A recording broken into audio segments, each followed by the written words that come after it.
Incrível essa história, hein? E o doutor Álvaro Machado Dias já está conectado conosco. Hora da coluna Olhar do Amanhã. Solta a vinheta.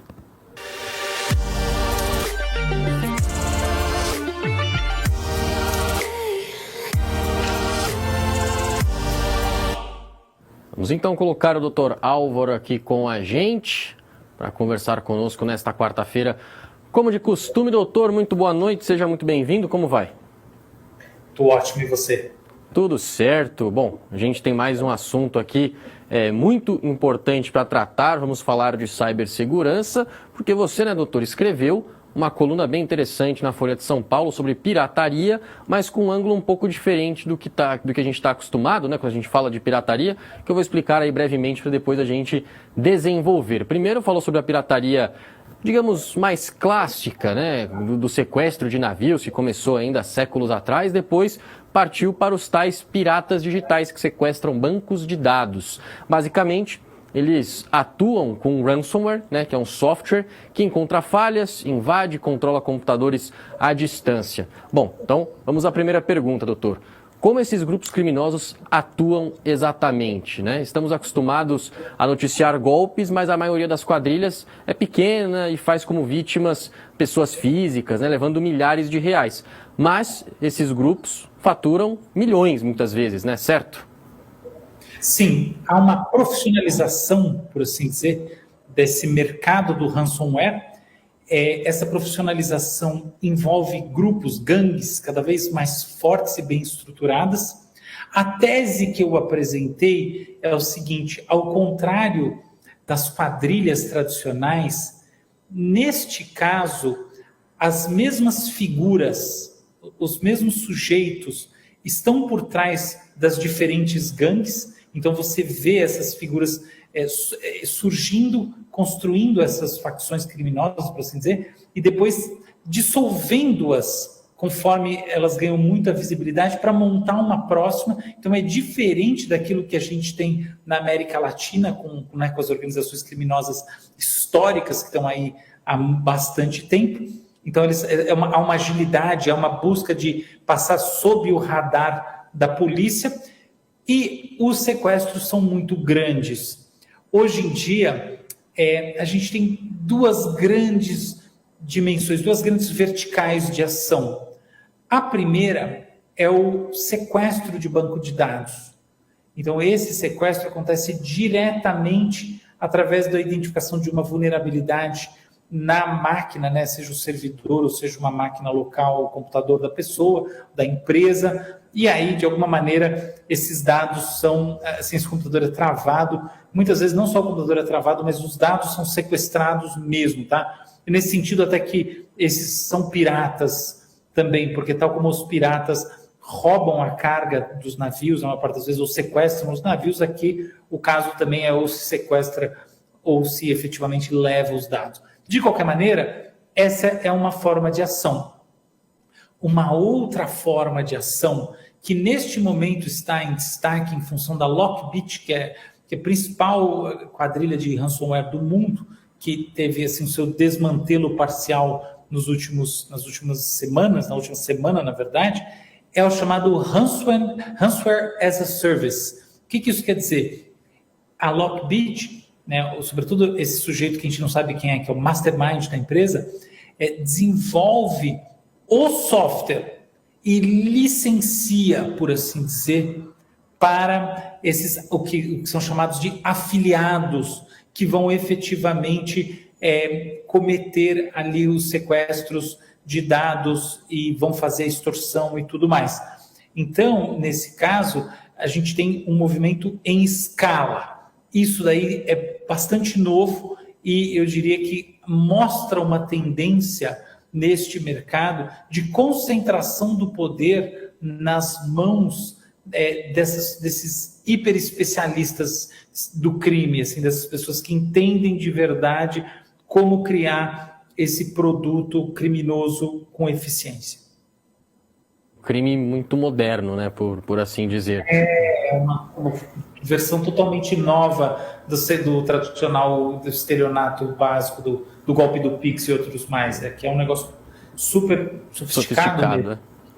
E esses grupos criminosos, né, como você estava explicando, doutor, eles são às vezes muito difíceis de rastrear, né? A gente até pode ali identificar, as autoridades podem até conhecer o nome do grupo ou até o apelido de um dos líderes, mas é muito difícil de saber a pessoa física por trás de tudo isso. Por que isso acontece exatamente? Por que é tão difícil ir atrás e combater esse tipo de grupo? Olha, são pelo menos 3 razões importantes. A primeira razão importante é que as formas de comunicação criptografadas estão bastante disponíveis e são acessíveis para as vítimas. Porque, por exemplo, se o sujeito tivesse acesso a uma forma de comunicação, um telefone por satélite, mas do outro lado a pessoa não tem isso, não ia ter comunicação. Mas hoje em dia há vários aplicativos de mensagem que são criptografados, tornando a rastreabilidade, né, dessas fontes de comunicação, no caso desses bandidos, difícil. Então, no final das contas, por exemplo, o uso do Telegram, hoje em dia até o WhatsApp é criptografado, e outras ferramentas mais, realmente torna a vida desses sujeitos mais fáceis. O que não quer dizer que eles não devam ser criptografados. Tá? Eu sou totalmente favorável ao fato de serem, é uma consequência indesejável de uma tendência desejável, na minha opinião. Tá? Absolutamente fundamental. Mas, enfim, é porque você não quer ninguém espionando na sua conversa, né? Então, tá tudo certo, a questão é que, de fato, existe esse ponto. Uma segunda questão que eu acho que é muito importante é que os pagamentos são feitos em cripto, né, em criptomoedas. Algumas criptomoedas são mais facilmente rastreáveis do que outras. Então, por exemplo, o Bitcoin é uma cripto mais rastreável, mas existem criptos que são menos. Então, a verdade é que a maior parte desses sequestros de dados envolvem Bitcoin, mas mesmo isso já dificulta um pouco, torna o trabalho mais moroso, tá? Então, fazer aí o caminho do dinheiro é mais trabalhoso, é mais difícil, ainda que não impossível, mas é mais difícil. Agora, quando são usadas criptos como Monero e outras mais, aí é praticamente impossível fazer essa trajetória, essa engenharia reversa do dinheiro. A terceira razão é que as empresas que sofrem sequestros de dados ficam numa situação muito delicada. É muito ruim para a imagem da empresa divulgar que, em última análise, alguma falha de segurança levou a um risco de exposição dos dados dos seus clientes. Então, muitas aceitam pagar os resgates e também não reportam isso, pelo menos durante o processo de negociação com os bandidos, à polícia. Então, esse processo dificulta as coisas. Por isso que o certo é a empresa imediatamente notificar as autoridades e, inclusive, há projetos de lei ao redor do mundo para tornar crime o próprio pagamento desse resgate, porque isso daí, evidentemente, não ajuda a gente a mitigar o crime. Mas esses são pontos importantes nessa história, esses 3. E até por tudo isso que você explicou, esse se torna um problema assim de quase que sem solução nesse momento na sua avaliação, ou os serviços de cibersegurança que temos hoje em dia conseguem garantir a segurança de uma empresa quando, né, usados de forma adequada? Olha, eu diria que as duas coisas. Sim, eu diria que sim para as duas coisas. É um problema sem solução, mas a cibersegurança adequada dá conta. Absolutamente paradoxal o que eu estou dizendo, né? Mas eu explico. Olha só, de um lado, é um problema sem solução, porque o mundo vive um momento, o zeitgeist, o espírito do tempo é tal em que criminosos digitais estão se tornando cada vez mais numerosos e mais especializados. Então, consequentemente, crimes mais sofisticados vão se multiplicando. Isso daí, eu diria que não vai mudar tão cedo. Agora, do outro lado, fato é que quase todos esses sequestros de dados, essas extorsões, acontecem porque houve uma falha humana.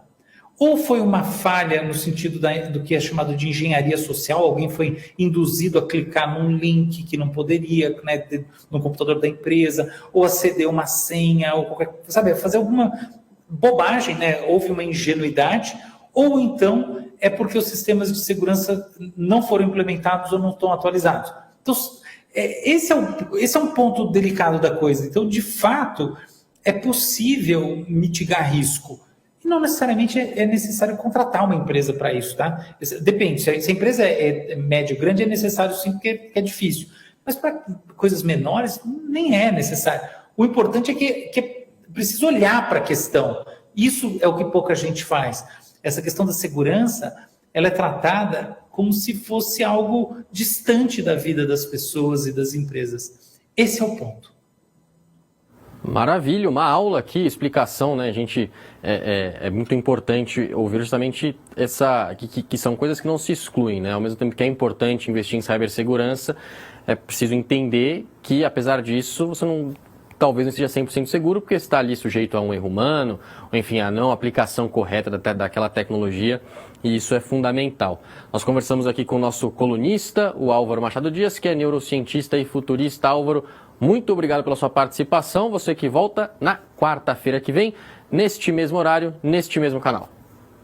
Eu agradeço demais a você, a todo mundo que nos acompanhou até aqui. Até lá.